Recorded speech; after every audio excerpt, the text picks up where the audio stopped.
પ્રભુ ઈસુની જય મિત્રો. આજે આપણે જાણવાના છે કે અબ્રાહમનું નામ અબ્રાહમ કેવી રીતે રાખવામાં આવ્યું.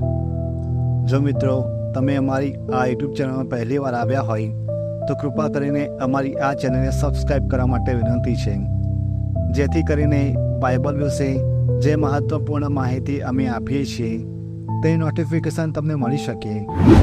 વિડીયો સારો લાગે તો વિડીયો લાઇક અને શેર કરવા વિનંતી છે. આજનો વિડીયો આપણે અહીં શરૂ કરીએ છીએ.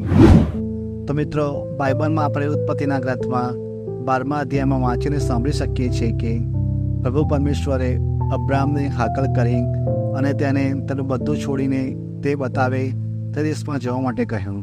ત્યારે અબ્રાહમની ઉંમર 75 વર્ષની હતી. અબ્રાહમ કનાન દેશમાં રહેતો હતો. પછી આપણે ઉત્પત્તિના ગ્રંથમાં 17મા અધ્યાય વાંચીને સાંભળી શકીએ છીએ કે અબ્રાહમ જ્યારે 99 વર્ષના હતા ત્યારે પ્રભુ પરમેશ્વર તેમને દર્શન આપે છે. તેમને એના જીવન માટે જે યોજના છે તે કહે છે અને કરાર કરે છે, અને તેનું નામ જે અબ્રાહમ હતું તે બદલીને અબ્રાહમ રાખે છે, કારણ કે અબ્રાહમ અનેક પ્રજાના પિતા બનવાના હતા. પ્રભુ પરમેશ્વર તેમની જેટલી પણ યોજના હતી તે અબ્રાહમ સાથે વાત કરતા કહે છે, અને સાથે સાથે તેમણે અબ્રાહમને કહ્યું કે તારી પત્નીને તું સારાઈ ના કહીશ, પણ હવેથી એને સારા કહેજે. એટલે તે દિવસે બંનેના નામ પરિવર્તન કરવામાં આવ્યા. સાથે સાથે પ્રભુ પરમેશ્વરે સારાને એક બાળક જન્મશે તેવું પણ કહ્યું. મિત્રો, આપણે અહીં એક વસ્તુ જોઈ શકીએ છીએ કે અબ્રાહમ જ્યારે ઘરેથી નીકળ્યો હતો ત્યારે તેની ઉંમર 75 વર્ષની હતી, અને જ્યારે તે 99 વર્ષનો થયો ત્યારે તેની પત્નીને એક બાળક જન્મે છે. આપણે અહીં જોઈ શકીએ છીએ કે અબ્રાહમ જે એક પ્રાર્થના 24 વર્ષ સુધી કરી, 75 વર્ષથી લઈને 99 વર્ષ સુધી થયો ત્યાં સુધી તે એક જ પ્રાર્થના પ્રભુને કરી. એ વિશ્વાસ શ્રદ્ધા કેવી હશે? અત્યારે આપણે તો ભગવાન પાસે કોઈ પ્રાર્થના કરીએ છીએ તો શું આટલી લાંબા સમય સુધી રાહ જોઈએ છે ખરા? પ્રભુ પરમેશ્વરના મહાન કાર્યો માટે લાંબો સમય લાગે છે.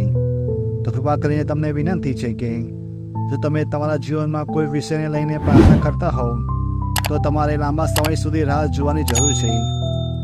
પ્રભુ પરમેશ્વર આપણી પ્રાર્થના સાંભળે છે. આપણે પ્રાર્થના વિશ્વાસ અને શ્રદ્ધા સાથે નિરંતર કરતા રહેવાની જરૂર છે. અબ્રાહમે આટલો વિશ્વાસ અને શ્રદ્ધા રાખી, તેથી પ્રભુ પરમેશ્વરે તેની સાથે કરાર કર્યો અને તેનું નામ બદલ્યું, સાથે તેના પત્નીનું પણ નામ બદલ્યું. મિત્રો, આજે આપણને આજના વચનમાંથી ઘણું શીખવા મળ્યું છે અને જાણકારી પણ મળી છે કે અબ્રાહમ નામ અબ્રાહમ કેવી રીતે રાખવામાં આવ્યું, અને આપણે પણ પ્રભુ પરમેશ્વરને પ્રાર્થના કેવી રીતે કરવી જોઈએ. પ્રભુ પરમેશ્વરનો ખૂબ ખૂબ આભાર કે આપણને પવિત્ર બાઇબલ આપ્યું. તેના દ્વારા આપણે તેનો લાયક બની શકીએ છીએ. હું આશા રાખું છું કે તમને આ બાઇબલના પવિત્ર વચનથી ઘણું શીખવા મળ્યું હશે. અને જો તમને આ વિડીયો સારો લાગ્યો હોય તો તમે બીજા આપણા ભાઈઓ અને બહેનોને પણ શેર કરજો, લાઈક કરજો, અને અમારી આ યુટ્યુબ ચેનલને સબસ્ક્રાઈબ પણ કરજો. તમારો આભાર.